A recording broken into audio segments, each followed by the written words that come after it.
What if I told you that you have been in a constant conversation with the universe for as long as you have been alive, not just in moments of deep meditation or desperate prayer, but right now, in this very moment, with every thought you think, every emotion you feel, and every vibration you radiate?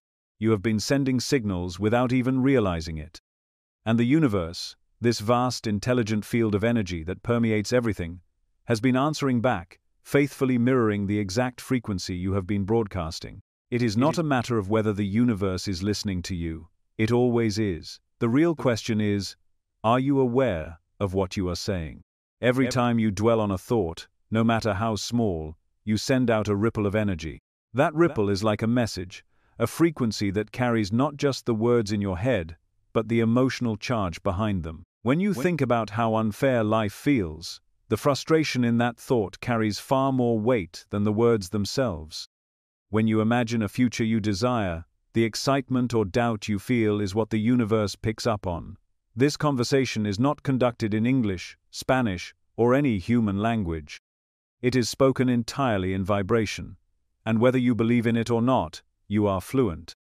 The truth is, you have been having this exchange for so long that it feels invisible. You think you are just having private thoughts, or simply feeling emotions as they come. But the universe is like a perfect mirror, reflecting those signals right back to you in the form of events, opportunities, obstacles, and synchronicities. If you have been telling it, through your energy, that life is hard, it sends you situations that prove you right. If you have been radiating gratitude and possibility, it sends you moments that confirm you are supported. It is not personal, it is not moral, and it does not judge. It simply responds to the frequency you are living in. The problem is that most people go through life without realizing this is happening. They think life is random, unpredictable, even cruel. They dismiss repeated patterns as coincidence, they overlook subtle nudges, and they ignore signs that were placed right in front of them. You have probably done it too. How many times have you brushed off a chance meeting with someone as just luck, or chalked up an odd sequence of events to randomness, never considering that it might be a response to something you were unconsciously putting out? The signals are always there, but if you are not tuned in, you will miss them. Think about how a radio works. You cannot hear a station until you tune to its frequency. The signal could be playing beautiful music all along, but if you are off by just a little, all you will hear is static. That is what happens when you are unaware of this conversation. The universe is sending responses all the time, but if your awareness is clouded by distraction, doubt, or disbelief, the answers are lost in the noise. This is why life can feel like an endless loop of the same problems, the same struggles, the same disappointments. You are tuned to a frequency that keeps pulling in more of the same. And here is where the urgency comes in. Once you understand that reality is a responsive echo chamber, you realize that every thought and feeling you allow to dominate your mind is shaping what comes next. This is not about punishing yourself for a bad mood or pretending to be happy all the time. It is about becoming aware of the signals you are actually sending. Because if you do not take control of that, your unconscious patterns will keep talking to the universe for you, and they will keep ordering the same reality you are trying to escape. This is not about superstition or wishful thinking. It is about energy, the same energy that makes up every star, every planet, every atom in your body. Science has already proven that everything in existence vibrates at specific frequencies. Your thoughts and emotions are no different. And just as a tuning fork will cause another fork of the same pitch to vibrate, your dominant frequency will draw in experiences that match it. You might think you are unlucky, but luck has nothing to do with it. You are simply in resonance with a certain outcome, and until you shift the signal, that outcome will keep repeating. The universe is not some distant force that occasionally drops hints about what you should do. It is woven into the fabric of your existence. You are part of it, and it is part of you. The separation is an illusion. When you think of it as out there, you act like you have to send a request and hope for a reply. But when you see that you are immersed in it, breathing it, moving in it, pulsing with it, you realize that the conversation is constant, and it is not something you start or stop. It is something you either participate in consciously or leave on autopilot. The danger of leaving it on autopilot is that your most ingrained beliefs and emotional habits will dominate the dialogue. If you grew up expecting disappointment, that expectation still hums in the background, no matter how many positive words you speak. If you believe deep down that money is scarce, that belief sends a steady, unwavering frequency to the universe, and the universe mirrors it back, without hesitation. And here is the part most people do not want to face: this reflection is not going to change just because you wish for it to. It changes when you do. Once you start seeing life as a feedback loop, everything shifts. That harsh boss is not just mean, they might be reflecting a pattern of self-doubt you have been carrying for years. That sudden opportunity that seems to drop from nowhere is not random. It is the echo of your readiness and your belief that something better is possible. And the more aware you become of these patterns, the more you realize that nothing is random. Every so-called coincidence is part of a conversation you have been having since the moment you were born. This is why awareness is the first step to truly talking to the universe and getting real answers. You cannot change a conversation you are not aware of. You cannot shift a frequency you have never tuned into.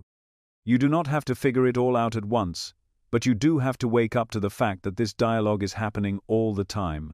Every thought you think, every emotion you allow to take root, every belief you hold, these are your words in this vibrational language. And the universe, without fail, is replying. So the question is, what are you saying right now? Not the polite surface words you might use if someone asked what you want, but the truth of what you are living in your body and your mind. If your life feels like it keeps giving you the same answers, it is because you keep asking the same question in the only language the universe understands, your energy. Once you see that, you cannot unsee it. And from that moment forward, every signal you send becomes an opportunity to shape the echo that returns to you. Most people grow up believing that if they can just find the right words, the universe will somehow understand them. You are taught to pray in sentences, to affirm in phrases, to speak your wishes as if you are talking to another person. But the universe does not speak English. It does not speak Spanish. It does not speak in any human language at all. Words, no matter how beautifully crafted, are only surface-level ripples compared to the deep current that truly carries your message. What the universe responds to is not your vocabulary, but your vibration. It hears the tone of your energy far louder than any sound you could ever make with your mouth. Think of it this way: if you call a friend on the phone but speak in a language they have never heard, the words will be meaningless to them. They will not be able to understand your intention no matter how passionate or urgent you sound. But if you laugh, if you cry, if you scream, they will still understand your emotional state without knowing the literal words. The universe works in much the same way. It does not decode the literal content of your speech, it reads the energy behind it. That energy is created by your emotions, your beliefs, and the frequency you are holding in this very moment. Everything that exists in the universe is vibrating. This is not poetry, it is physics. Every atom, every cell, every thought is in constant motion, radiating a frequency. Your body is a field of energy. Your mind is a transmitter. You are, at all times, broadcasting something into the field around you. When you speak, your words ride on top of that broadcast, but they are not the real message. The real message is your state of being. If you say, "I am abundant," but inside you feel fear, the frequency being transmitted is still fear, and the universe answers to that. This is why you can repeat affirmations until your voice is hoarse and still see no change. The signal you are sending out is not coming from the syllables you are saying, it is coming from the emotional charge beneath them. The universe is like a mirror that reflects energy without judgment. It does not stop to say, "They said they want love, so let's send them love." If the vibration being broadcast is loneliness or unworthiness, it simply reflects the signal back, just as it received it. That is why patterns seem to repeat in life. If you are holding the same vibration, you will keep tuning into the same kind of experiences over and over. Imagine tuning a radio. You cannot set the dial to 88.7 FM and expect to hear the music being broadcast on 101.3. No matter how badly you want that song, you will only receive what is on the frequency you are currently tuned to. The universe works the same way. Your vibration is your dial. When you adjust that dial, you change the range of experiences you can receive. When you keep it in the same position, the song, or in this case, the pattern, never changes. This is why two people can walk into the same situation and have completely different experiences. One is tuned to a frequency of trust and opportunity, so they notice doors opening. The other is tuned to a frequency of fear and scarcity, so they see only threats and closed paths. The situation is the same, but the signal they are tuned into determines what they perceive and receive. The universe has countless channels available, but you can only receive the one you are aligned with. Your emotional state is the biggest influence on that alignment. Emotions are not random reactions, they are energetic frequencies in motion. Joy, gratitude, and love are high-frequency states. They open your energy field, expand your awareness, and naturally draw in experiences that match that openness. Fear, resentment, and doubt are low-frequency states. They constrict your energy, narrow your focus, and pull in experiences that match that contraction. If you are carrying low-frequency emotions as your dominant state, it does not matter how many times you say the right words, the broadcast is still the same. You can test this for yourself. Think about a time you felt completely at peace, maybe sitting somewhere in nature or holding someone you love. Notice how the memory changes the way your body feels right now. Your breathing slows, your muscles relax, your mind stops racing. That shift you just felt is a shift in vibration. If you were to speak to the universe from this place, your words would be riding a very different signal than if you spoke them from a place of stress and frustration. When you understand that the universe is responding to your vibration, you stop obsessing over finding the perfect phrasing for your desires. You stop worrying about whether you said your affirmations in the right order or repeated them enough times. You start focusing on how you feel while you are asking, because the feeling is the actual request. The universe does not care whether you whisper it, sing it, or write it in a journal. It cares about whether your frequency matches the thing you are asking for. Think about electricity. The device you plug into the wall does not care if you shout at it or speak politely. It only works if the current running through it matches what it is designed to receive. In the same way, the universe delivers, according to the current you are running through your system, your emotional frequency. Once you start seeing it this way, you realize you have far more control over what you are saying to the universe than you thought. You are not at the mercy of random events, you are not being ignored. You are constantly being answered, but the answers match the signal you are sending. Change the signal, and the answers change. This is why raising your vibration is not just a nice spiritual idea, it is the most practical thing you can do if you want different results. So if you want the universe to hear abundance, live in the vibration of abundance now. If you want the universe to hear love, cultivate the feeling of love now, even before it shows up in the form you expect. That is how you tune your dial. That is how you stop sending mixed messages.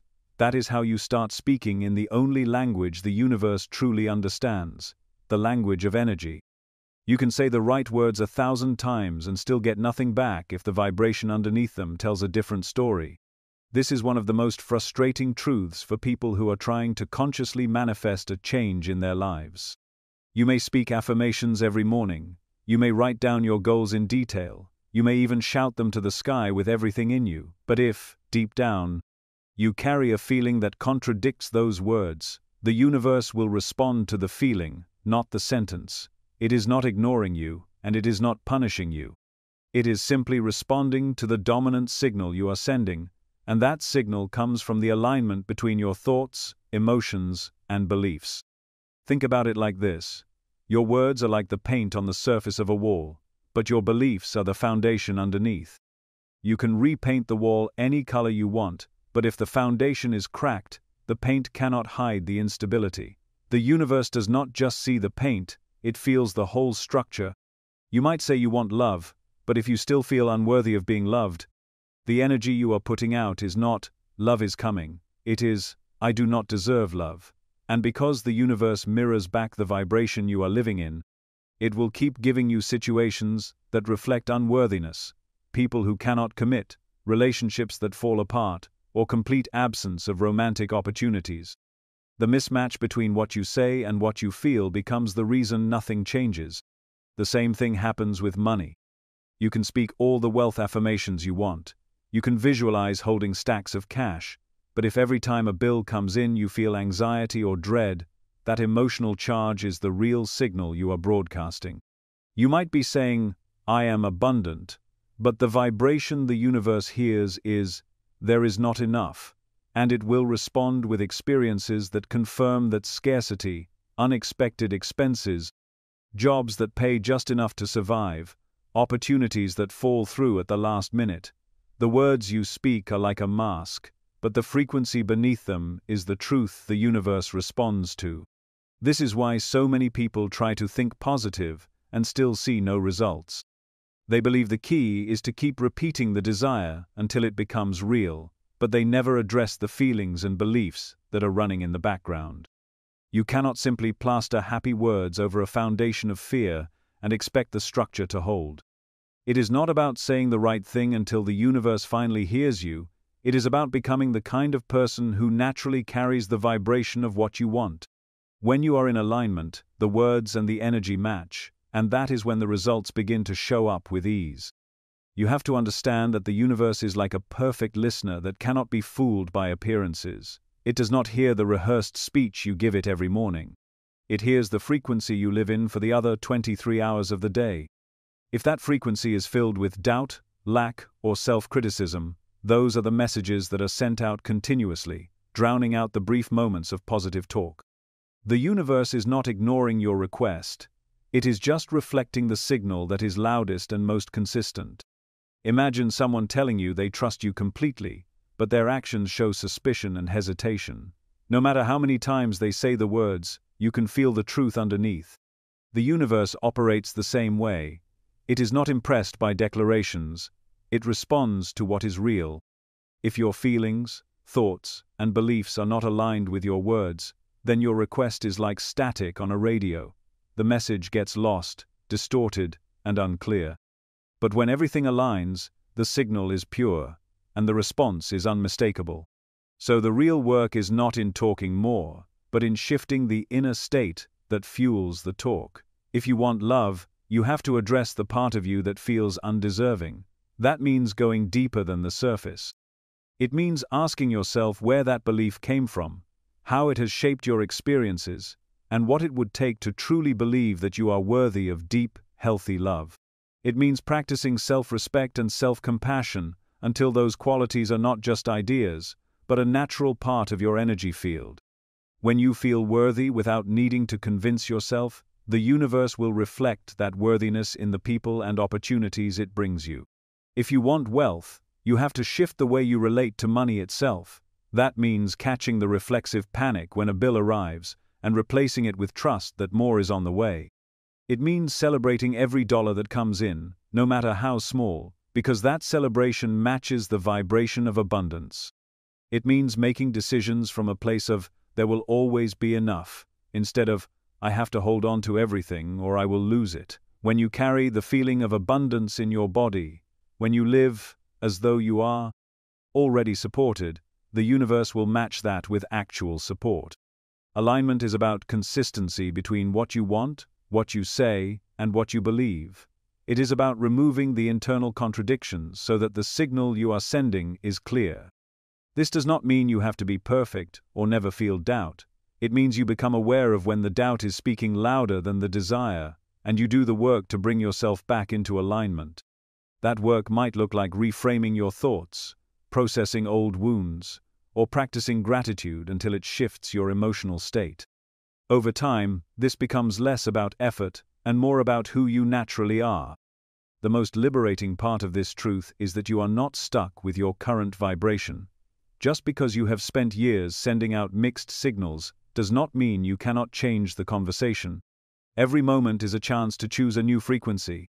Every time you shift from fear to trust, from resentment to gratitude, from self-doubt to self-belief, you are tuning yourself closer to the reality you want. And the universe, always listening, always responding, will adjust the reflection it sends back. When you see this clearly, you realize that getting what you want is not about convincing some outside force to grant it to you. It is about becoming the version of yourself who is already in harmony with it. That version does not have to plead or repeat the desire endlessly. Their energy already matches the outcome. And when that match happens, the universe has no choice but to respond in kind. Everything you put out into the world is coming back to you. This is not just a nice-sounding spiritual principle. It is an unshakable law, woven into the very fabric of reality. Life operates like a mirror. Whatever energy you are broadcasting is reflected back, and often, it comes back, amplified. If you send out joy, you find more reasons to be joyful. If you send out fear, you encounter more situations that make you afraid. The mirror does not discriminate. It does not judge whether what you are sending out is good or bad. It simply reflects it back with precision, the same way a mirror in your home does not decide whether to show your best angle or your worst. It simply shows what is there. This is why patterns repeat in people's lives. It is not random bad luck or mysterious coincidence. It is the physics of resonance at work. Energy vibrates at a certain frequency, and like attracts like. When you consistently hold a particular vibration, you magnetize experiences that match it. That is why someone who believes the world is hostile will continually encounter hostility, while someone who believes the world is generous will regularly experience generosity. The energy each person is radiating is the request they are making to the universe, and the universe delivers accordingly. You can see this effect everywhere if you look closely. Think of the friend who always seems to attract partners who treat them poorly. It is easy to assume they are just unlucky in love, but what is really happening is deeper. If their inner world is filled with beliefs of unworthiness, fear of abandonment, or the expectation of being hurt, that is the vibration they are sending out. The mirror of the universe reflects that belief system by drawing in people and circumstances that confirm it. This is not punishment, it is simple reflection. Until they shift the energy they are carrying, the pattern will keep showing up. The same principle applies in positive ways too. Someone who genuinely lives in gratitude will continually see life give them more to be grateful for. Their attention is tuned to notice blessings, and their vibration is broadcasting openness and appreciation. The universe responds by mirroring that state of being, often in ways that seem almost magical. Opportunities appear out of nowhere. Strangers show kindness. Problems seem to dissolve faster. But none of this is magic in the sense of breaking the rules of reality. It is simply the law of reflection operating without interruption. This is where it becomes essential to understand that you do not attract what you want, you attract what you are. You can want something with all your heart, but if your dominant energy is the opposite of it, you will not bring it into your life. You can want love, but if you are carrying self-doubt and fear, you are broadcasting the vibration of lack, and that is what will come back. You can want financial abundance, but if you are living in constant anxiety about money, you are broadcasting scarcity, and the universe mirrors that back in the form of missed opportunities, unexpected bills, and more reasons to worry. This is why people can work incredibly hard to get what they want, and still feel like they are running in circles. They are trying to change their lives by pushing from the outside, but the real change happens from the inside out. The mirror of the universe does not respond to your hustle or your frantic effort. It responds to your state of being. Change the state, and the reflection changes. Keep the state the same, and the reflection remains the same, no matter how much you struggle or how many things you try on the surface. It can be uncomfortable to realize that the things showing up in your life are reflections of your inner world, especially if you do not like what you are seeing, but there is power in this awareness. If life is a mirror, then you are not at the mercy of random events. You can shift what is coming toward you by shifting what you are sending out. This is where personal responsibility becomes the key to transformation. You stop blaming the mirror for what it shows you, and you start changing the expression you are bringing to it. Mirrors also have a way of making things appear larger than they are, especially the mirrors of energy. This is why your dominant patterns tend to intensify over time. If you carry resentment, you will encounter more reasons to be resentful, which strengthens the feeling, which sends out a stronger broadcast, which brings even more of the same back. The same spiral happens in the positive direction. Carry joy, and life will feed you more reasons to feel joy, which amplifies the vibration, which attracts even more. The mirror effect is not static, it is dynamic, always feeding back into itself, making the original signal stronger with each return. If you have ever wondered why it seems like certain themes in your life get bigger and louder the more you try to escape them, this is why. Running from something you dislike still keeps you energetically tied to it. You are still broadcasting a signal about it, even if that signal is resistance. And resistance is just another form of focus. The universe mirrors what you are focusing on, not just what you are hoping for. That is why shifting your focus to what you want to grow, rather than fighting what you want to avoid, creates faster and more lasting change. You can think of this in terms of sound. If you shout into a canyon, the echo that comes back is your own voice, repeated, and sometimes louder. You would not expect to hear someone else's words echoed back. You would expect to hear exactly what you put out. Life works in the same way. Your energy is your voice, and the universe is the canyon. Whatever you put out into it will come back to you, shaped and amplified by the space it has traveled through. The mirror effect also explains why you cannot fake your vibration. You can say all the right things, wear all the right masks, and present yourself as someone completely at peace. But if your inner energy is chaotic, the reflection you get from life will reveal it. The universe does not respond to your outer performance, it responds to the true frequency you are living in. This is why self-honesty is so important. You cannot change what you are broadcasting until you are willing to admit what it really is. When you begin to consciously work with the mirror effect, life takes on a different quality. You stop taking unwanted reflections personally and start seeing them as feedback. If you do not like what you are experiencing, you look within first. You ask yourself, what am I broadcasting that is bringing this back to me? That question alone can dissolve years of frustration, because it puts the power back in your hands. The beauty of this law is that the mirror changes the instant you do. You do not have to wait years to see a difference. The moment you shift your vibration, you have already changed the signal, and the universe begins to adjust the reflection. Sometimes the physical results take time to appear, but the energetic shift is immediate. Knowing this keeps you from feeling powerless in the face of circumstances, because you understand that what you are living is not a random sentence handed down from somewhere else, it is an active conversation between you and the mirror of existence. When you accept that you do not attract what you want, you attract what you are. You stop trying to chase after things outside of you and start becoming the kind of person who naturally draws them in. You focus less on grasping and more on embodying. You realize that if you want a better reflection, you do not need to polish the mirror, you need to change what is standing in front of it.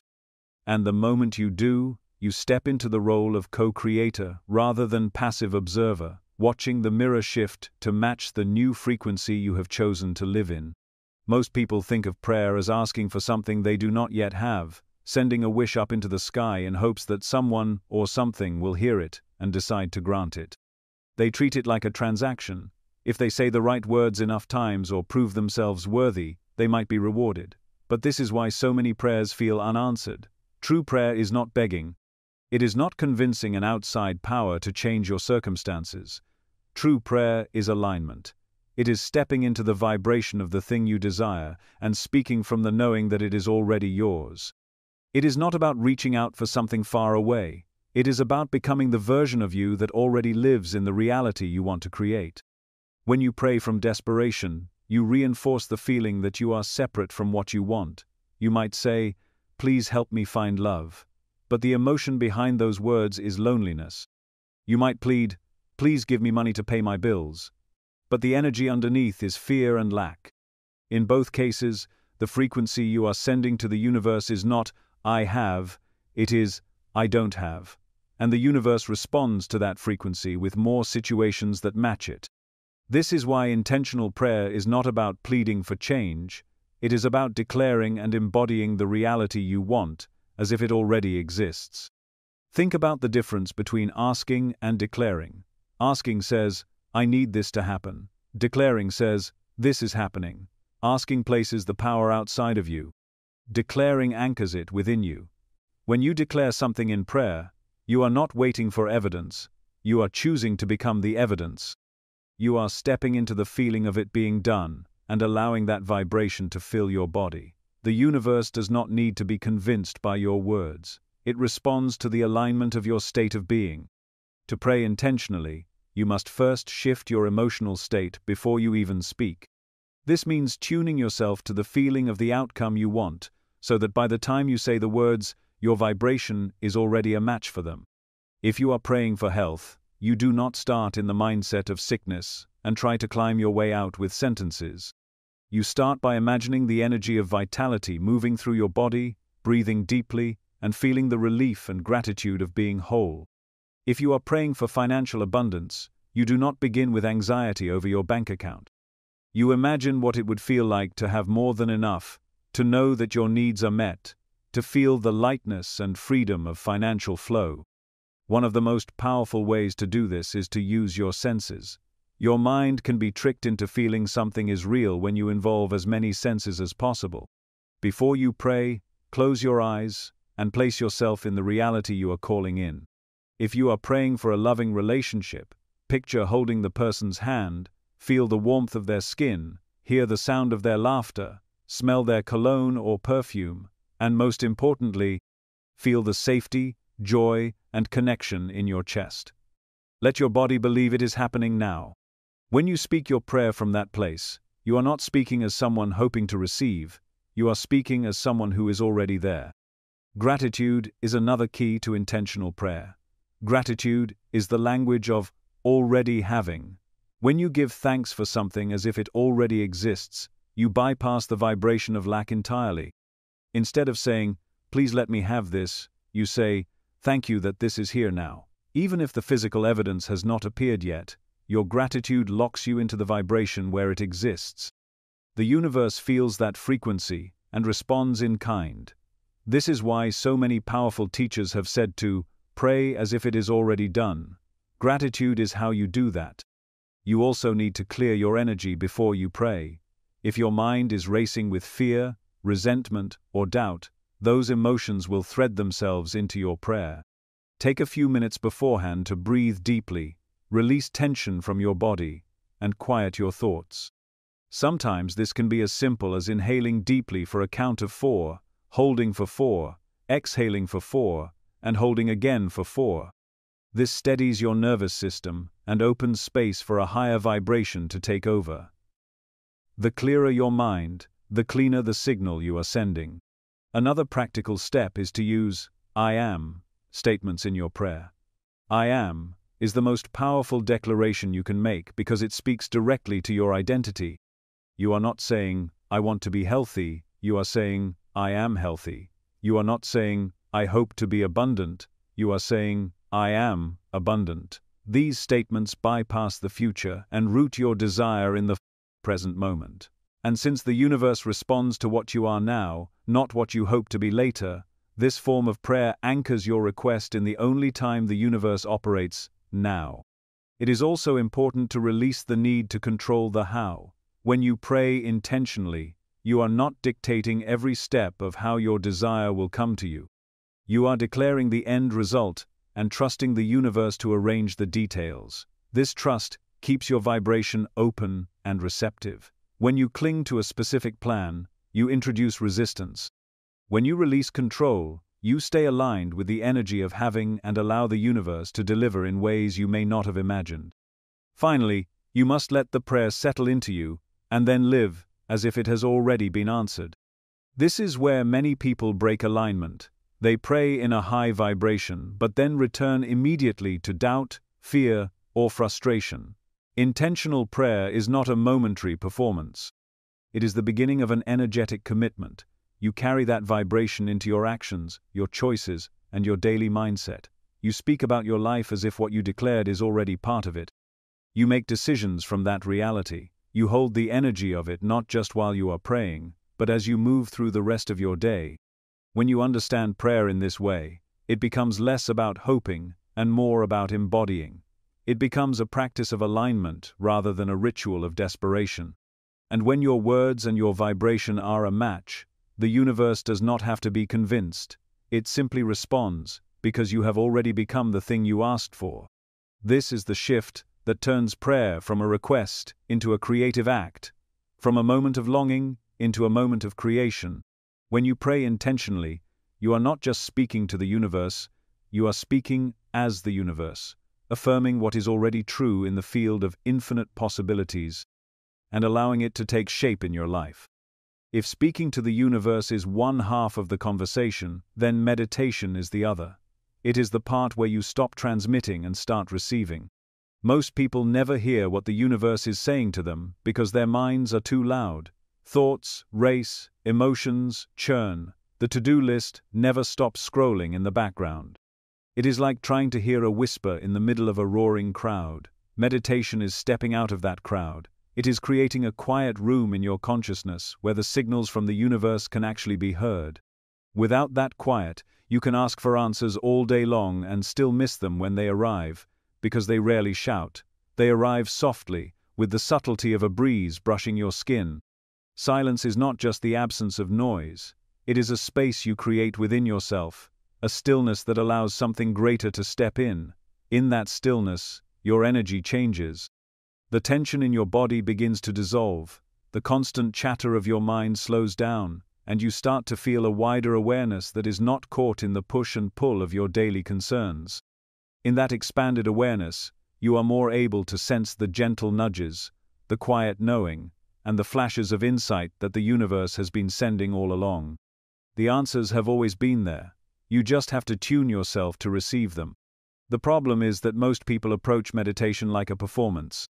They sit down with the expectation that they must clear their minds completely, achieve some kind of mystical state, or force a revelation to happen. But the moment you try to force stillness, you are no longer still.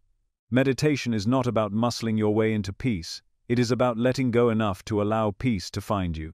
The harder you try to capture insight, the more it slips away, like water squeezing through tightly clenched fists. Real receiving happens when you relax your grip and allow the flow to move as it will. This is the great paradox of meditative listening. You cannot go into it demanding an answer and expect the answer to come. Demanding is an act of control, and control is rooted in fear. The universe does not respond to fear with clarity. It responds to openness. Meditation is an act of trust, the trust that you do not need to hunt down guidance, because guidance is already on its way to you. Your job is to clear the landing strip so it has a place to arrive. When you sit in stillness, you are not doing nothing. You are creating the conditions for everything. In the beginning, this can feel strange. You may sit in silence and find that your mind is anything but silent. It will replay conversations, plan imaginary futures, and stir up every unfinished thought it can find. This is normal. The mind has been running unchecked for years, maybe decades, and it will not suddenly stop just because you decided to meditate. The trick is not to fight those thoughts but to watch them without attaching to them. Let them pass through, the way you might watch clouds drifting across the sky. Some are light and wispy, others heavy and stormy, but none of them stay forever. Beneath them is the open sky, your awareness, which has always been there. As you spend more time in this space, something subtle begins to shift. The gaps between thoughts grow longer. The inner noise starts to fade, and in its place comes a gentle sense of presence. You might feel more aware of your breath, the rise and fall of your chest, or the way the air feels as it enters and leaves your body. This anchoring in the present moment is where the doorway opens. The universe does not speak to you from the past or the future, it speaks now. And when you are fully here, you begin to notice its voice. The voice is not always a literal one. Sometimes it is a sudden clarity about a situation that has been troubling you. Sometimes it is a new perspective that shifts how you see a problem. Sometimes it is a wordless feeling that tells you exactly what you need to do next. These are the downloads that come in stillness, pieces of insight that bypass logic and arrive fully formed. They are not the product of reasoning your way to a solution. They are the product of allowing the solution to come to you. I once knew someone who was wrestling with a decision about whether to leave their job. They had made endless pros and cons lists, talked to friends, and even tried to distract themselves to avoid thinking about it, but the answer never felt clear. One afternoon, they sat down for meditation with no agenda other than to breathe and be present. 20 minutes later, in the middle of that quiet space, a clear image appeared in their mind. Them, years in the future, looking back with regret that they had stayed. It was not dramatic, but it was undeniable. The moment they came out of meditation, they knew their answer. It had been waiting inside them all along. The noise just had to die down enough for them to hear it.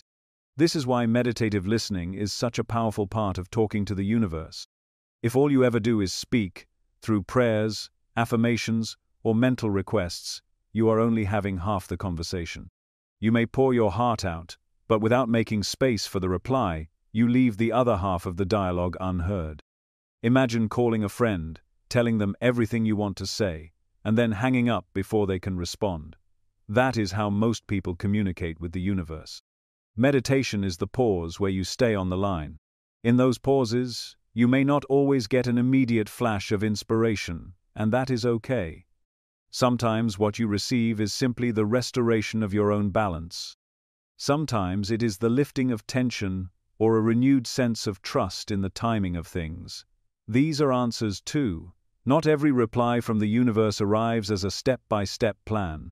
Sometimes the answer is a shift in your energy that prepares you for what comes next. The beauty of meditative listening is that it gets easier the more you practice it. The mind learns that it does not need to be in constant control, and the body learns to associate stillness with safety rather than boredom. Over time, you become more sensitive to the quiet signals that are always there. You might start noticing synchronicities more often, or feel nudged towards certain actions without knowing why, only to realize later that they were exactly what you needed to do. These are all extensions of the same listening skill you develop in meditation. When you make listening a regular part of your conversation with the universe, you no longer feel like you are shouting into a void. You start to notice that life is speaking back to you in 1,000 ways, through feelings, ideas, signs, and chance encounters. You begin to trust that even if you do not understand the message right away, it is on its way to you, and it will arrive in the perfect way at the perfect time. And that trust, in itself, changes your vibration, making you an even clearer receiver for what the universe has to say. Presence is not just a nice idea or a spiritual buzzword, it is the only place the universe can actually speak to you. The universe does not operate in the past, and it does not operate in the future. Its language is vibration, and vibration only exists in the now. Every message, every sign, every intuitive nudge you will ever receive comes through the present moment. If you are not here for it, you will miss it. And the truth is, most people live almost entirely outside of the present. Their minds are full of yesterday's regrets, or tomorrow's fears, constantly replaying old stories, or rehearsing imagined outcomes. This mental time travel creates so much noise that the subtle voice of the universe gets drowned out before it even reaches them. When you are stuck in the past, you are tuned to a frequency that has already played out. You are walking through life with an old station playing in your head, and no matter how much the universe tries to send you something new, you cannot hear it over the echo of what has already happened. Maybe you are holding on to mistakes you made years ago, still carrying the shame and guilt like a heavy coat. Maybe you are replaying moments where someone hurt you, keeping the anger alive as if that will somehow protect you from being hurt again. But the past is a closed loop. The universe cannot meet you there. If you keep tuning in to that frequency, you will only attract more situations that match the feelings you have about what happened, reinforcing the cycle again and again. When you are lost in the future, the problem is different but just as destructive. The future does not exist yet, but when you live there in your mind, you fill it with worry, doubt, and what-if scenarios. You imagine conversations that have not happened, problems that do not exist, and failures that have not occurred. And because your body responds to these thoughts as if they are real, you create the same vibration you would have if those imagined outcomes had actually happened. This means you are sending out a signal based on fear of something that does not even exist, and the universe simply mirrors that back in your reality. You end up chasing solutions to problems that were never there, and you miss the opportunities that are right in front of you.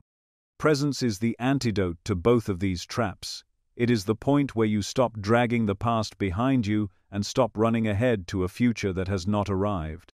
It is the stillness in which you can hear the guidance that has been waiting for you all along. When you are truly present, your mind stops racing, your breath deepens, and your senses sharpen.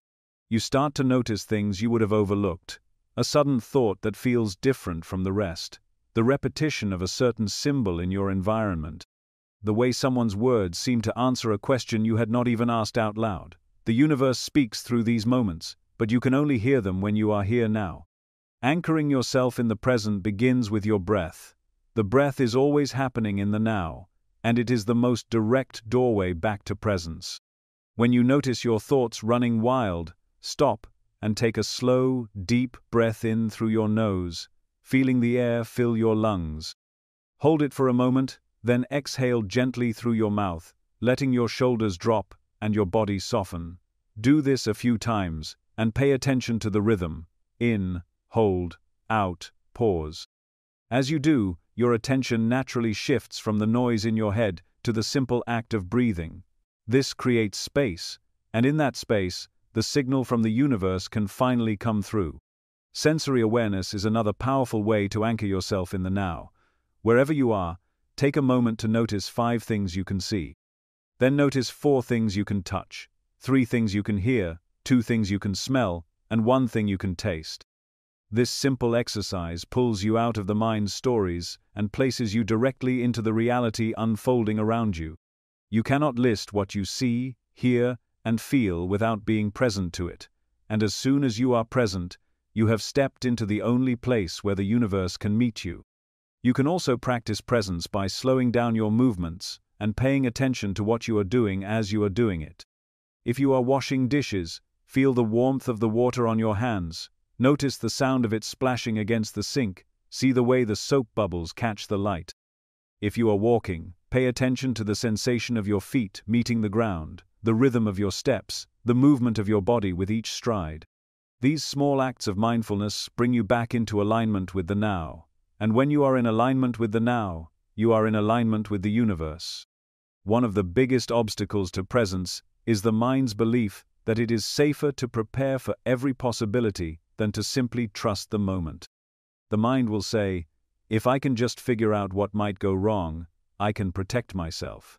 But what you are really doing in those moments is feeding energy into problems that do not exist, and in doing so, you are inviting them in.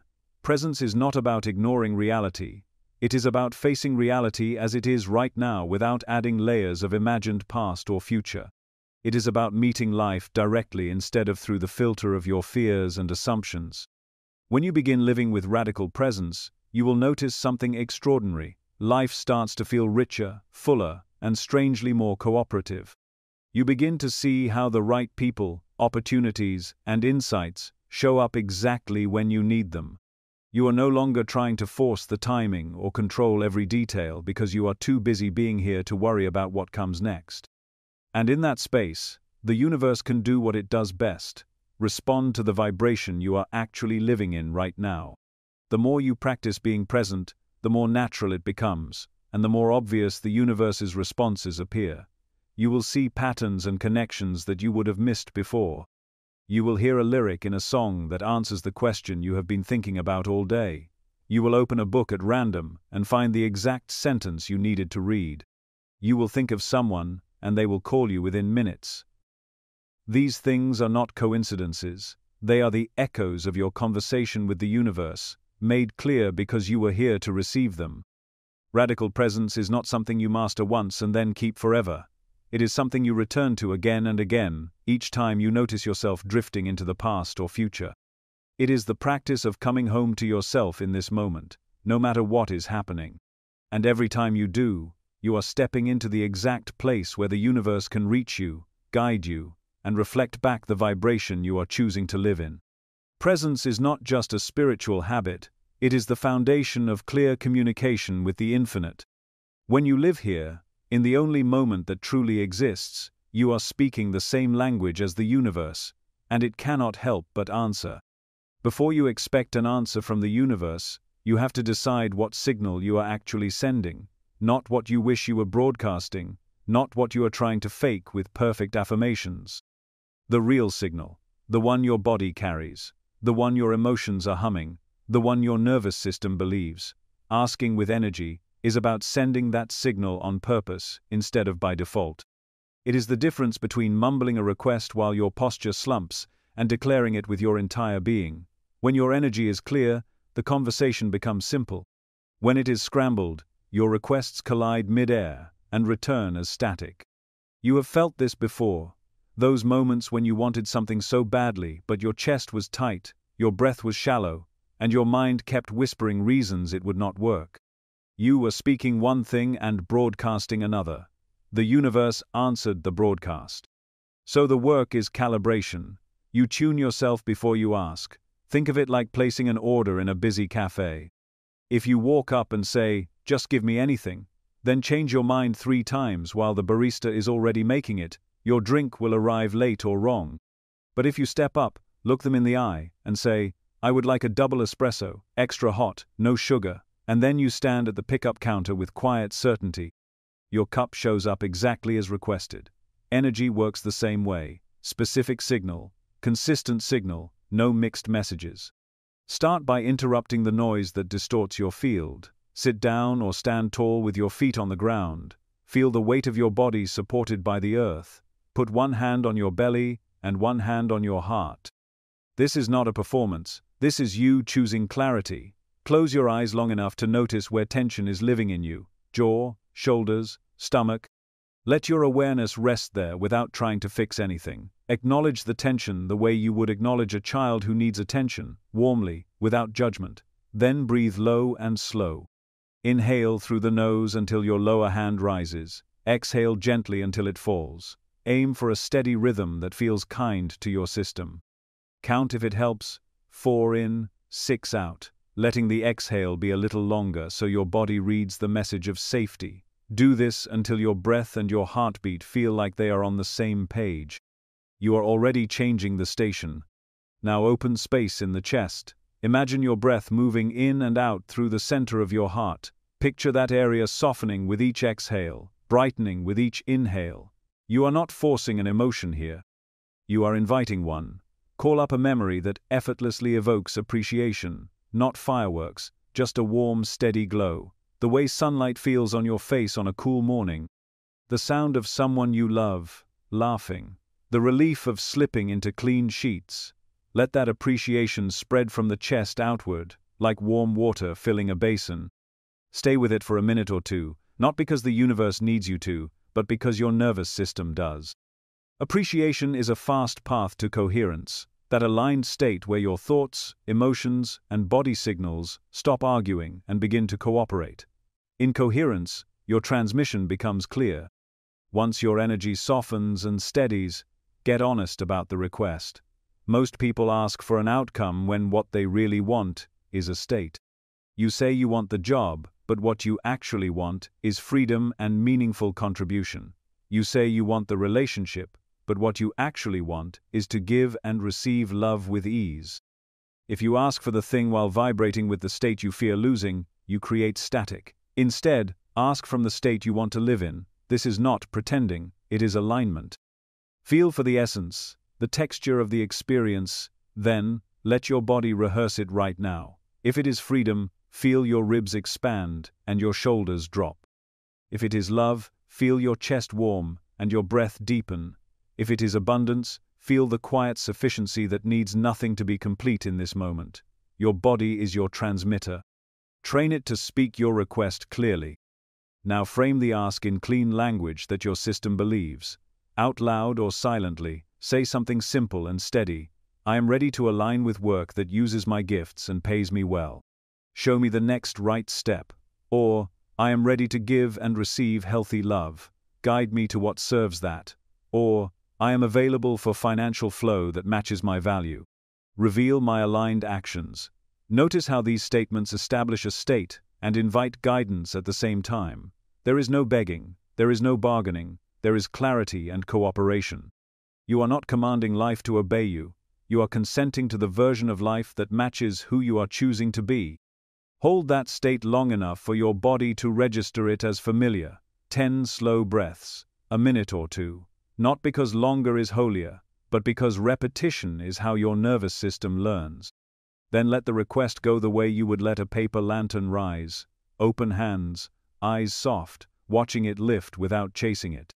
The chase signal, the grasping, the checking every 5 minutes, the desperate refresh of your inbox, tells the universe you do not have the thing. That becomes your transmission.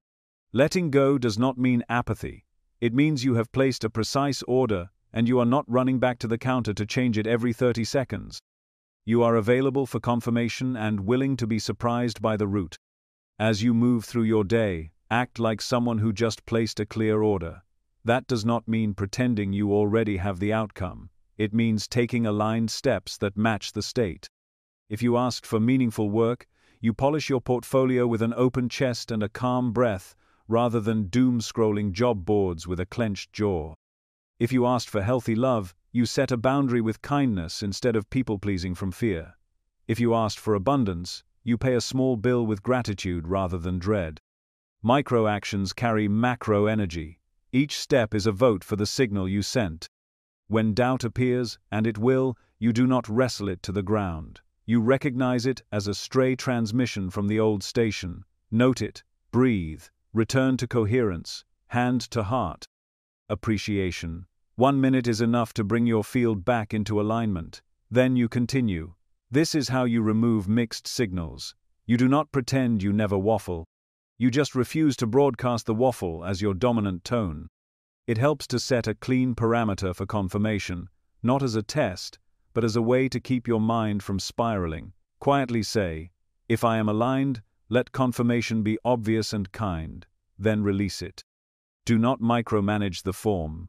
A message from someone you have not heard from in years, a sudden cancellation that frees space to do the very thing you have been postponing, an idea that wakes you at 3 a.m. with an odd sense of peace. These are replies. Your job is not to interrogate them to death. It is to notice the feeling of rightness when it lands, and take the next small action. Think again about that cafe. Precise order, consistent signal, patient presence at the pickup counter. Imagine if you were to place your order and then sprint into the street to stop taxis, asking drivers if they might possibly be delivering your drink. That is how most people treat their requests. They ask, then panic, then chase. Instead, breathe and stay available. The kitchen is real. The ticket is in the system. Your only job is to keep your hands open when your name is called. Here is a full calibration ritual you can fold into your mornings or use before any important ask. Wake up and give yourself 3 minutes before touching a device. Sit or stand tall, hands to belly and heart. Breathe low and slow until your exhale naturally lengthens. Shift your attention to the heart and invite a memory of appreciation. Let it spread through your chest and down your arms until your shoulders soften.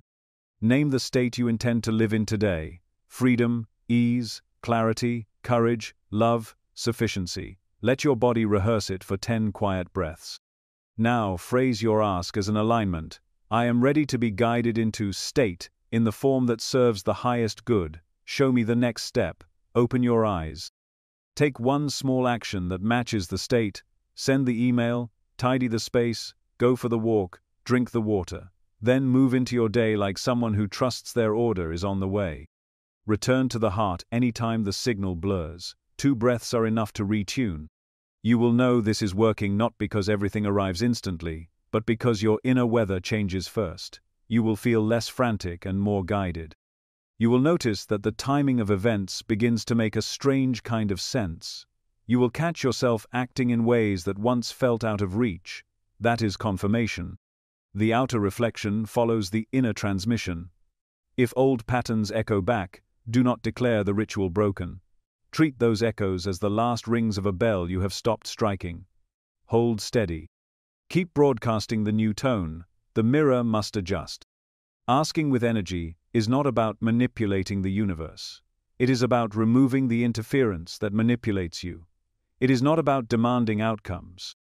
It is about becoming the version of you for whom those outcomes are natural. The question is not, how do I say this perfectly? The question is, who am I while I am asking? Because that is what the universe hears.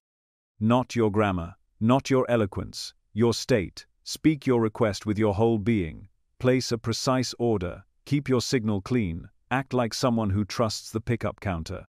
And watch how often the right cup lands in your hands, extra hot, exactly as you asked.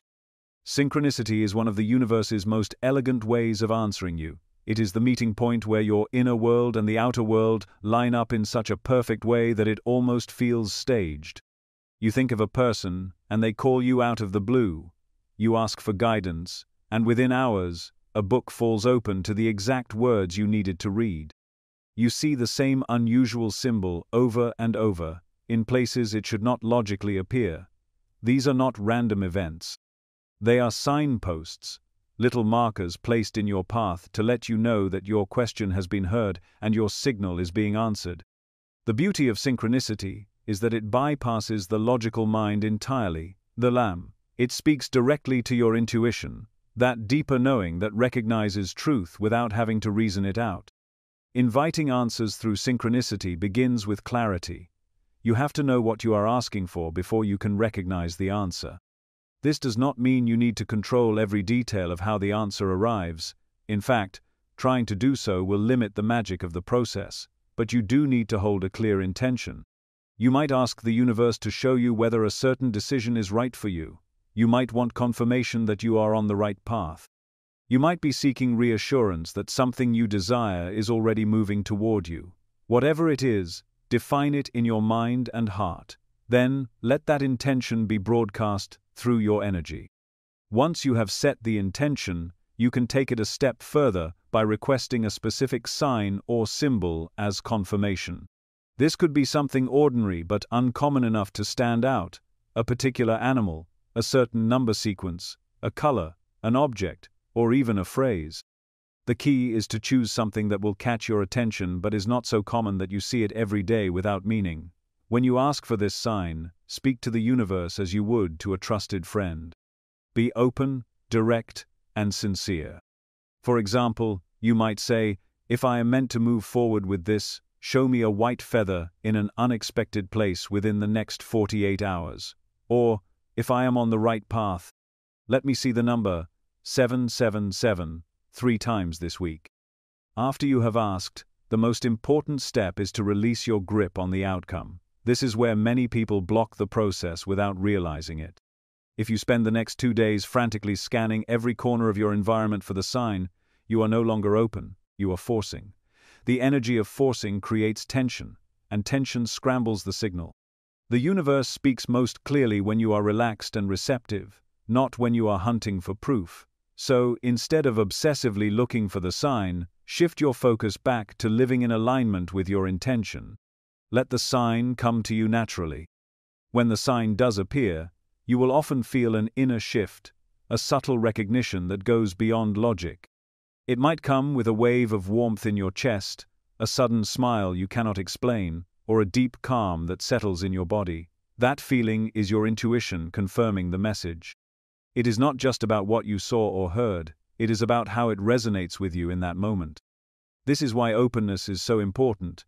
If you are too busy doubting, overanalyzing, or explaining away what happened, you can miss the moment entirely. At the same time, it is important not to overinterpret every little thing as a sign.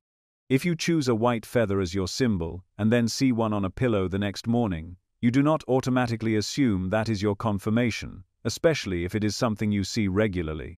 The point is not to attach meaning to every coincidence, but to remain aware and let the real synchronicities stand out. The ones meant for you will often come in a way that feels undeniable, in a moment when you were not expecting it, in a place where the odds of it happening by chance feel almost impossible. Synchronicity is also amplified when you are in a state of alignment.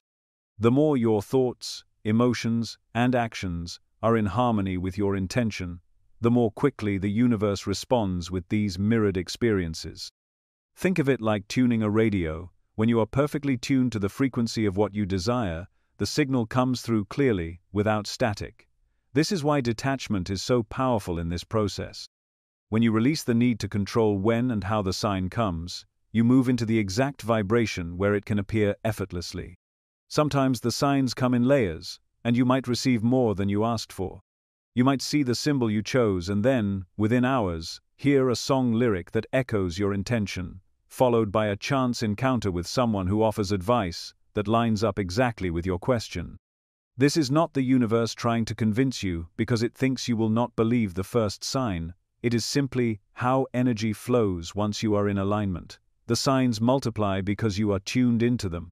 You begin to see that your entire reality is a conversation, and synchronicity is just one of its most poetic forms. There will also be times when the sign you requested does not appear. This can feel like silence, but silence is an answer too.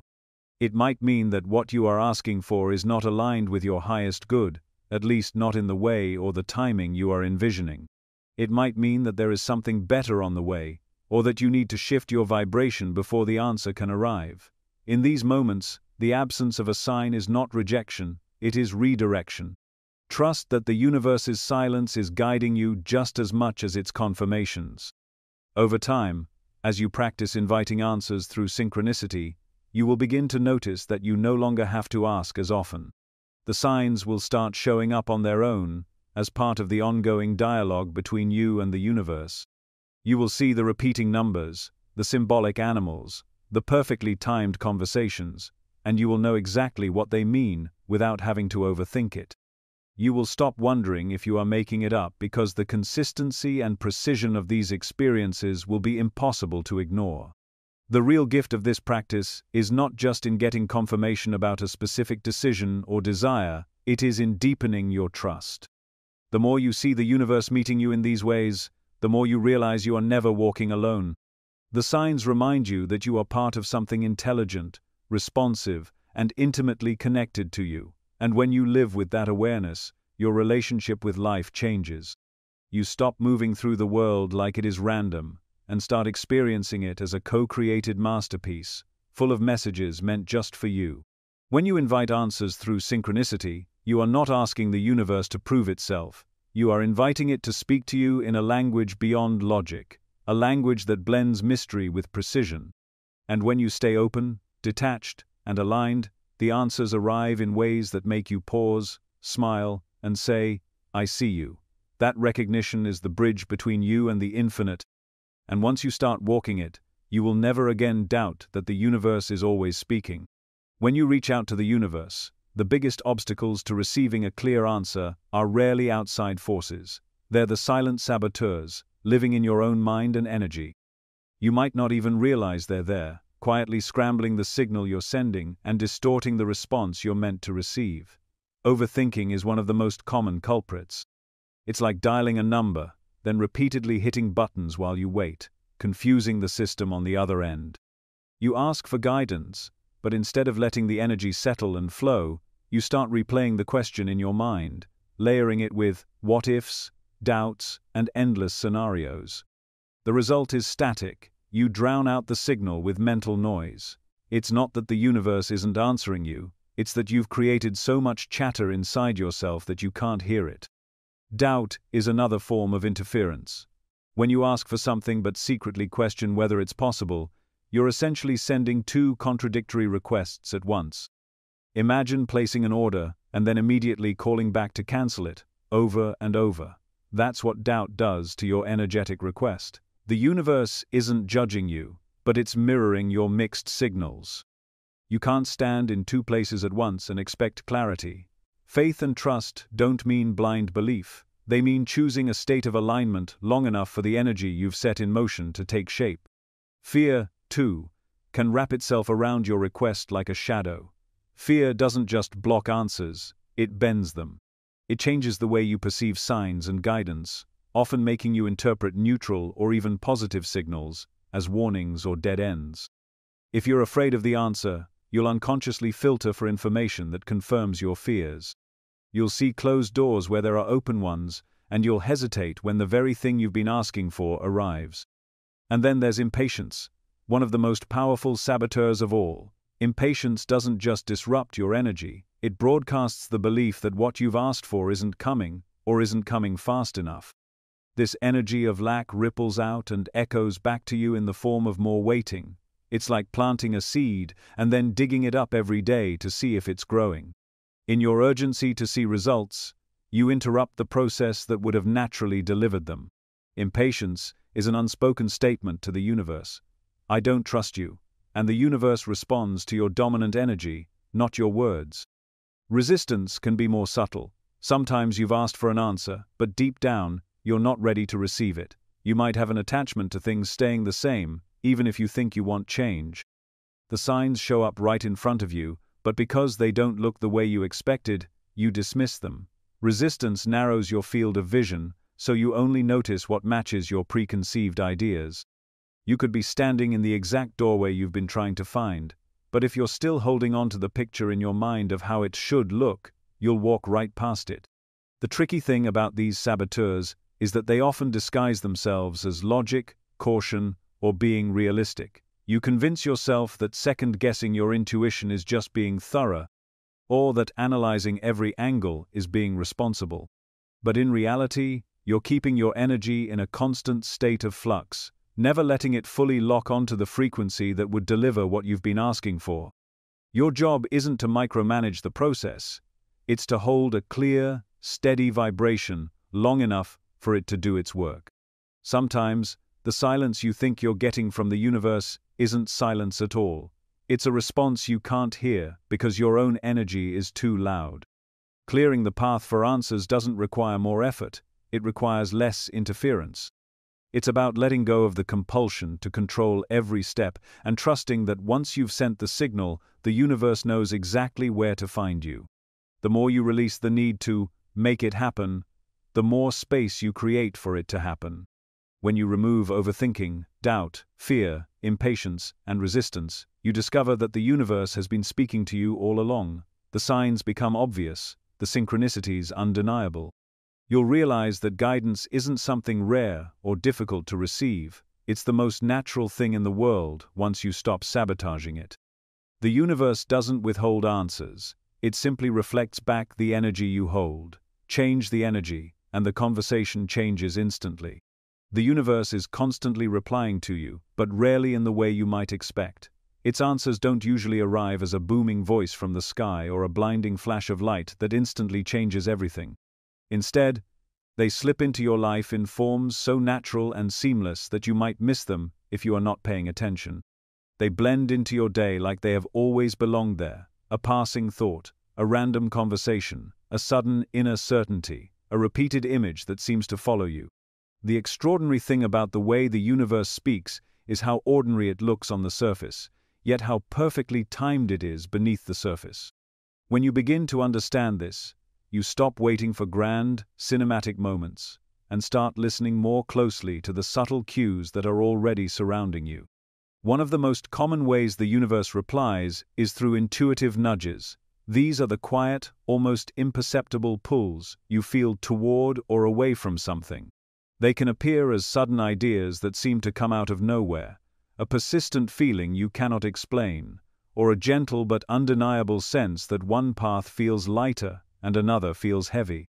These nudges often arrive when you are still, when your mind is not trying to force an answer, or in moments when you least expect them, during a shower, while driving, or just as you are about to fall asleep. They are easy to dismiss because they are subtle, but when you follow them, you begin to notice how they lead you exactly where you need to be, even if you do not understand why at the time. Another way the universe responds is through chance encounters. You might meet someone at the grocery store who tells you a story that perfectly mirrors the problem you have been wrestling with. You might overhear a conversation in a cafe and hear a single sentence that answers a question you have been holding in your heart. You might bump into an old friend you have not seen in years, and that meeting opens a door you did not even know you were looking for. These encounters rarely feel like coincidence. When you are tuned in, they have a quality of perfect timing, as if the meeting was set in motion long before you realized you needed it. Sudden clarity is another unmistakable form of reply.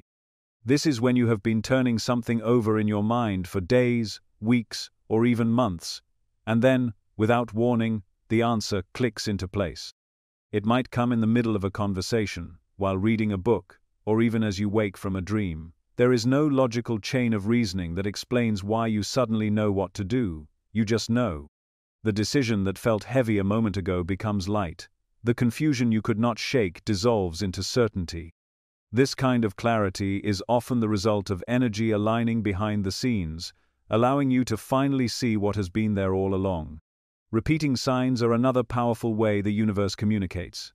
These can take the form of numbers, animals, symbols, or words that keep showing up in your life. You might keep seeing the same number sequence on clocks, license plates, or receipts. You might notice a particular animal crossing your path again and again, in real life or in images and conversations. You might hear the same phrase repeated by different people in unrelated situations. When something repeats with unusual frequency, it is worth paying attention. The repetition is the universe's way of highlighting a message for you, urging you to look deeper into its meaning. What makes these replies so remarkable is their timing. The universe has a way of answering you in moments when you most need reassurance or direction, even if it does not always align with when you think you need it. Sometimes the answer comes right away, when you are still raw with uncertainty, and it feels like a lifeline. Other times it comes just when you are about to give up, and it reminds you that everything is still unfolding. And sometimes, the answer arrives before you have even consciously asked the question, a sign that the universe has already felt the shift in your energy and is responding to it before you have put it into words. Part of understanding how the universe replies is recognizing that its answers are not always about giving you exactly what you asked for, in the exact way you envisioned it. Sometimes the reply is a redirection rather than a confirmation. It might close a door you were certain you wanted to walk through, not to punish you, but to guide you towards something better suited to your energy and growth. The no you receive might actually be making space for the yes you could not have imagined yet. And when you look back later, you see how the timing and sequence of events were far too perfect to be accidental. The universe also replies through your own shifts in perspective. You might wake up one day and realize that the thing you were desperate for no longer feels urgent, not because it arrived, but because you have changed in a way that makes you see it differently. This change in perception is a reply too. It is the universe showing you that you no longer need the thing you thought you needed, or that you are now ready to receive it in a way that is more aligned. Sometimes the answer is not an event but a transformation within you. When you begin to live in awareness of these replies, life starts to feel less like a guessing game and more like a conversation. You stop dismissing the small things as meaningless. You stop waiting for some dramatic breakthrough to confirm you are on the right path. Instead, you start to see the elegance in the ordinary, the precision in the seemingly random, the intelligence woven into the fabric of your daily life. You realize that you are not speaking to a distant, abstract force. You are in dialogue with something that knows you intimately and meets you exactly where you are. The key is to stay open without becoming obsessive. If you try to force meaning into every single thing you see, you will exhaust yourself and muddy the signal. But if you remain relaxed, receptive, and aware, you will recognize the difference between random noise and a true reply. The real replies will resonate. They will feel like they belong to you, even if they arrive in unexpected ways. They will carry a kind of quiet authority that bypasses the mind and lands in the heart. Ultimately, the universe replies in the language you are most likely to hear. If you are highly visual, it might send you images and symbols. If you are more auditory, it might send you words or music. If you are kinesthetic, it might send you feelings and sensations. The more you pay attention to the ways messages have shown up for you in the past, the more fluent you become in your own personal language with the universe. And once you learn that language, the conversation never really stops, it just deepens, becoming more effortless, more intimate, and more undeniable with time. There are moments when you pour your heart into a request, when you speak to the universe with complete sincerity, when you meditate, visualize, and open yourself to receive, and yet nothing seems to happen. No sign, no insight, no dream that points the way. The silence can feel deafening.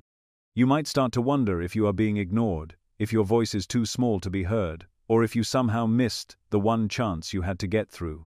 It is in these moments that doubt creeps in, whispering that maybe all of this is just wishful thinking. But the truth is that silence is never absence. A lack of an answer is not the universe turning its back on you. Often, it is the universe giving you a form of protection or preparation that you do not yet recognize. The first shift in perspective is to understand that no answer is not really no answer at all. Sometimes the silence is itself the message. It is the universe saying, "Not yet," or "Not this way." It is not punishment.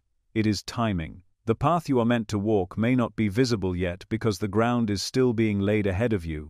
Think of a garden in early spring. You plant seeds, water them, and tend the soil, but for weeks, nothing breaks the surface. You could stare at the dirt every day and convince yourself that nothing is happening, but beneath the soil, an entire world of movement and transformation is underway. Roots are taking hold. Foundations are being made. The silence is not emptiness. It is construction. Many times, the reason you don't get an answer is because you are not yet in the state that can fully receive or act on it. Answers are not just information, they are invitations to change. If you were given the full picture too early, you might resist it, misunderstand it, or even sabotage it because you are still holding on to old patterns that cannot come with you into the next stage. This is why the universe works as much on your readiness as it does on your request. When you are aligned internally, the answer does not just appear, it lands with clarity and a knowing that feels unshakable. Until then, the silence is simply part of the alignment process. This is where trust becomes more than a comforting idea. Trust is your ability to hold the belief that something is working in your favor, even when you cannot see it. You may think of trust as passive, but it is one of the most active choices you can make in a moment of uncertainty. It means choosing not to fill the silence with fear, stories, or assumptions that you've been abandoned. It means holding steady, even when your mind wants to run in circles searching for clues. This steadiness signals to the universe that you are willing to let the timing unfold, and timing is one of the most important elements in the orchestration of your answer. Divine timing is not just about patience, it is about precision. You may think you are ready for something right now, but the moving pieces in the bigger picture are still falling into place. The right person you need to meet might still be finishing their own chapter before they can cross paths with you.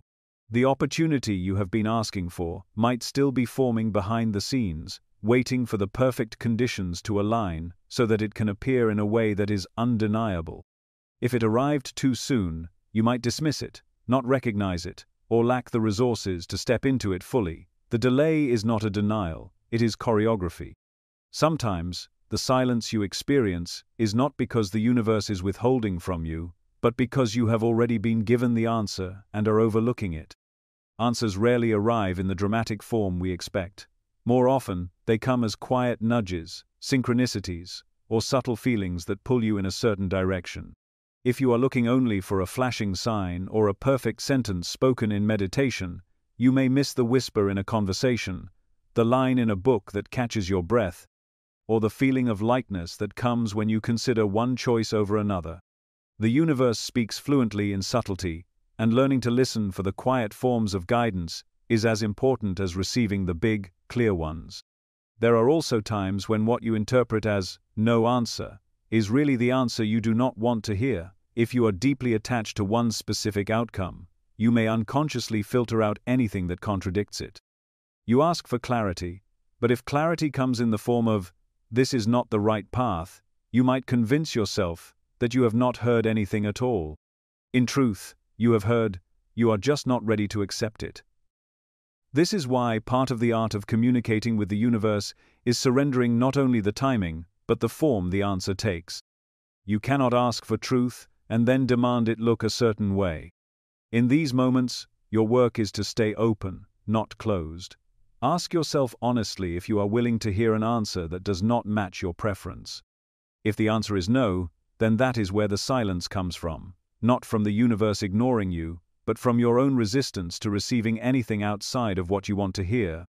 When you release that resistance, you create space for real answers to arrive, even if they redirect you entirely. One of the most powerful ways to navigate the space of no answer is to shift your focus from asking to preparing. If you believe that the answer is on its way, what would you be doing right now to get ready for it? Would you be clearing space in your schedule, refining your skills, saving resources, or healing patterns that would block you from stepping into it fully? Preparation is an active form of trust. It says to the universe, "I believe you enough to get ready before I see proof." This readiness often becomes the very thing that draws the answer to you. The truth is, you are never actually without guidance. Even in silence, there is direction. Sometimes the direction is simply to wait. Sometimes it is to look deeper at what is already around you. Sometimes it is to shift your question entirely. The universe is not a vending machine where you press a button and receive instant results. It is an intricate, interconnected field that responds to who you are being, not just what you are asking. And who you are being in the space of apparent silence determines the quality of what comes next. When you find yourself feeling ignored by the universe, remember that you are still in the middle of a conversation. Just because you are not hearing words does not mean nothing is being communicated. Silence can mean pause. Silence can mean prepare. Silence can mean the answer is being delivered in a way that will make more sense later than it does now. If you can meet that silence with curiosity instead of fear, you will be able to notice the quiet signs that have been there all along. The absence of an answer is not a void. It is a space being held for the exact right moment, in the exact right way, for the exact right version of you. The work is not to fill that space with noise, or to demand it be resolved on your schedule. The work is to trust the orchestration you cannot see, to keep yourself open, and to stay in motion toward being ready. Because when the answer does come, and it will arrive with the clarity, timing, and power that make you say, "Now I understand why I had to wait." Every time the universe answers you, it is not just giving you what you asked for, it is strengthening the thread of connection between you. Each answered request becomes part of a growing foundation, making the next conversation faster, clearer, and more effortless. The more you recognize and respond to what you receive, the more fluent you become in this exchange. At first, the replies might feel subtle, almost fragile, as if you are learning a new language and catching only certain words, but with each successful interaction, the signal sharpens. You begin to trust that your requests are heard. You begin to act as if the answer is already on its way. And in doing so, you create a feedback loop that accelerates everything. This feedback loop thrives on acknowledgement. When the universe replies, your recognition of it matters. Many people receive what they asked for, and rush past it without pausing to notice. They move immediately to the next request, treating the manifestation as if it were inevitable or unremarkable. But acknowledgement is like watering the roots of a plant. It deepens and strengthens the connection. When you pause to say, "I see this, I receive this, I'm grateful for this," you amplify the signal back to the universe that you are listening, that you value the exchange, and that you are ready for more. Gratitude is not just polite, it is magnetic. It draws more of the same into your life, because it affirms that you are a good steward of what you receive. Gratitude also shifts your vibration in a way that makes the next answer easier to deliver. When you are genuinely thankful, you are anchored in abundance rather than lack. You are not asking from a place of desperation or neediness, but from a place of wholeness and connection. The universe responds to this energy with speed and clarity because there is no resistance in it. You are not trying to fill a void, you are expanding what is already full. Every thank you you offer is like a pulse sent out into the field, echoing back with more to be thankful for. Over time, this creates a rhythm that you can consciously cultivate, a cycle I call ask, align, act, acknowledge. Each step feeds into the next, and when you master it, your conversations with the universe become seamless. Asking is the first step, and it is more than just forming words. It is setting an intention from a place of clarity. You decide what you want to call in, but you do so without clinging to how it should arrive. The more precise you are about the feeling you want, rather than the exact form, the easier it is for the universe to deliver in ways you could not have imagined. Aligning is the second step, and this is where most people get stuck. You can ask for something, but if your vibration contradicts it, the signal is unclear. Alignment means shifting your inner state so that it matches the reality you are calling in. It means embodying the feelings, beliefs, and actions that belong to the version of you who already has what you are asking for. Without alignment, the conversation feels like shouting across a great distance. With alignment, It feels like sitting face to face, exchanging words effortlessly. Acting is the third step, and it is often misunderstood. Acting does not mean forcing the outcome or micromanaging every detail. It means taking steps in the direction of your intention, even if they are small. It means following the intuitive nudges, answering the opportunities that come your way, and signaling to the universe that you are participating in the creation. Action is a demonstration of faith. It shows that you are not passively waiting but actively making space for what you want to arrive. The universe loves momentum, and every inspired action you take is like clearing another path for the answer to reach you. Acknowledging is the final step, and it is what completes the loop. When the reply arrives, whether in the form you expected or in a way that surprises you, you meet it with full awareness and gratitude. You take a moment to consciously register that this is a reply, that it came in response to your signal. You thank it, you celebrate it, you integrate it into your life. This is not just about being appreciative, it is about cementing the relationship. The universe notices when you notice. And each time you acknowledge, the line between request and reply becomes shorter and more direct. When you keep moving through this cycle, something remarkable happens. The universe begins to anticipate you. It meets you halfway, sometimes sending the answer before you have even fully formed the request.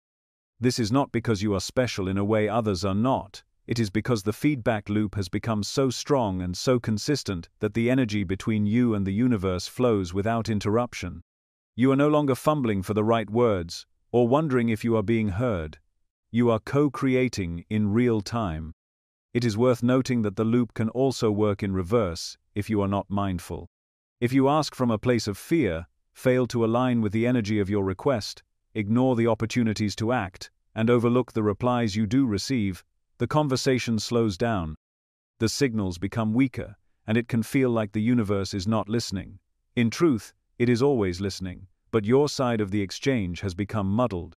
This is why the practice of acknowledgement is so powerful. It can reset the loop instantly. Even if you have been feeling disconnected, one moment of genuine recognition and gratitude can reignite the flow. The beauty of mastering this feedback loop is that it transforms your relationship with life itself.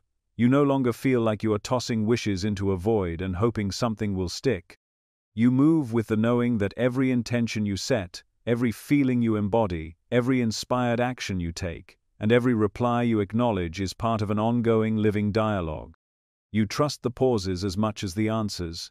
You see delays not as silence but as alignment in progress. And you know that your role is not to control the whole process, but to keep the loop active, open, and clear. With practice, you will find that the line between asking and receiving blurs. The moment you set an intention, you will already feel the answer beginning to form. The moment you align with it, signs and synchronicities will start appearing. The moment you act, opportunities will unfold. And when you acknowledge, the cycle will restart, building momentum like a wave that carries you effortlessly forward. This is not magic in the sense of something rare and mysterious. It is simply the natural rhythm of energy when you are in harmony with it. Mastering the feedback loop is not about perfection. There will be times when you forget to align, times when fear slows your action, times when you overlook a reply. But as long as you return to the cycle, the conversation continues. The universe is infinitely patient, always ready to pick up where you left off. And the more you engage, the more you will realize that you are not just a participant in this dialogue, you are a co-creator of it, shaping and being shaped by the flow of energy in every moment. That realization is the true reward of mastering the loop, because once you have it, you will never again doubt that the universe is speaking, and speaking directly to you. There comes a moment in your journey when you realize that speaking to the universe is not about pleading for scraps from some distant, indifferent force. It's not about groveling, bargaining, or trying to prove you're worthy enough to be noticed. That whole idea, that you are small, powerless, and lucky to receive the tiniest fraction of what you've asked for, is the mindset of a beggar. And a beggar cannot co-create, because co-creation requires equality of spirit. Living as a co-creator means you stop approaching life as though you're on the outside, pressing your face against the glass, hoping someone will let you in. You start living like the glass was never there in the first place. You understand that you are not separate from the energy you're speaking to. You are part of it, and it is part of you. When you see yourself as a co-creator, you stop asking the universe to rescue you and start inviting it to collaborate with you. You know that your voice matters, not because you're shouting the loudest, but because the frequency you carry is already part of the universal conversation. You speak with clarity because you know your requests are heard. You listen with patience because you trust the reply will come in the right form, at the right time. And most importantly, you act as though what you've asked for is already in motion, because you understand that action is not separate from manifestation, it is part of the manifestation. This shift changes everything. Begging energy says, I'm empty, fill me. Co-creating energy says, I'm full and expanding, let's build something together. Begging waits passively for something to appear. Co-creating meets the universe halfway, taking steps in alignment with what has been asked for. You don't sit in a locked room and hope opportunity will break down the door. You walk outside, trusting that the path will meet your feet as you move. You don't cling to the question, wondering if it will be answered. You prepare for the answer, making space for it before it arrives. Living as a co-creator also means you stop treating universal communication as a one-time request. It becomes an ongoing dialogue. You speak your desires and intentions into the field, but you don't just drop them there like letters into a mailbox and walk away. You stay engaged. You notice the subtle responses, the synchronicities, the nudges, the shifts in your own inner state. You respond to those responses. You adapt, refine, and realign as you go. It's not a transaction, it's a relationship. And like any relationship, it deepens the more you show up for it. One of the most powerful things about this way of living is that it removes the illusion of waiting. In the beggar mindset, life is a series of long gaps between the things you're asking for and the moments they arrive. In the co-creator mindset, every step of the process is part of the manifestation, which means there's no dead time where nothing is happening. Every thought, every feeling, every action is a brushstroke in the picture you're painting with the universe. You're always in motion, and so is the energy around you.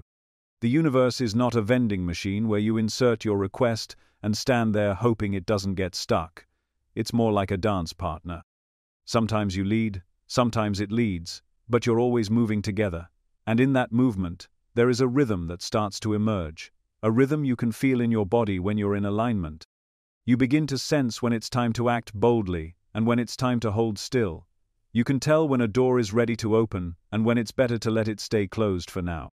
This sensitivity comes naturally when you stop begging for a single answer and start living as though you're part of an ongoing, living conversation. Being a co-creator also demands that you take responsibility for the signal you're sending. You can't send out static and expect to receive a clear signal back. You can't say one thing with your words and another with your energy and expect the universe to sort it out for you. A beggar hopes that someone else will clean up the mess. A co-creator cleans up their own signal.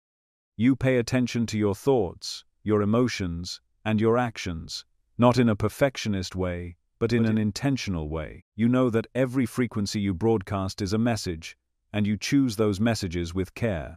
This doesn't mean pretending to be positive all the time, or ignoring the challenges you face. It means being honest about where you are, while also choosing the vibration you want to live in. You can acknowledge pain without becoming it. You can see obstacles without broadcasting defeat. You can experience contrast without letting it define your whole state of being. This is the power of a co-creator, the ability to stand in the middle of what is and still signal the reality you are calling in. When you live this way, the universe stops feeling like something you have to chase. You no longer feel like you're knocking on a locked door. You realize the door has always been open, and you've been inside the whole time. The answers start arriving in ways that feel almost effortless, not because life is suddenly free of challenge, but because you're no longer fighting the current. You're working with it, you're trusting it, you're shaping it. There's a different kind of confidence that comes with this. It's not the loud, boastful kind that needs to prove itself. It's a quiet, steady knowing. You stop wondering if your voice matters and start speaking as though it already does. You stop demanding guarantees before you act and start acting because you know the energy will meet you where you are. You understand that every moment is part of the creation process, even the pauses, even the times when nothing seems to be happening. And so, the final challenge is this: change your signal and watch your reality answer back. Not halfway, not tentatively, but fully. Stop sending out the frequency of a beggar and start sending the frequency of a creator who trusts their own role in the process. Speak to the universe as though it's a trusted partner, because it is. Listen as though it has something to say to you every single day, because it does. Act as though what you're asking for is already on its way, because it is. When you make that shift, you'll start to notice the conversation changing, the signs become clearer, the timing becomes smoother, the guidance becomes easier to recognize. And the most surprising thing of all is that you'll realize the universe was never ignoring you. It was always speaking to you in the language of your own energy. Change that energy, and the entire dialogue changes. You stop asking for permission to have the life you want and start building it, moment by moment, with the most powerful creative force there is, the partnership between you and everything.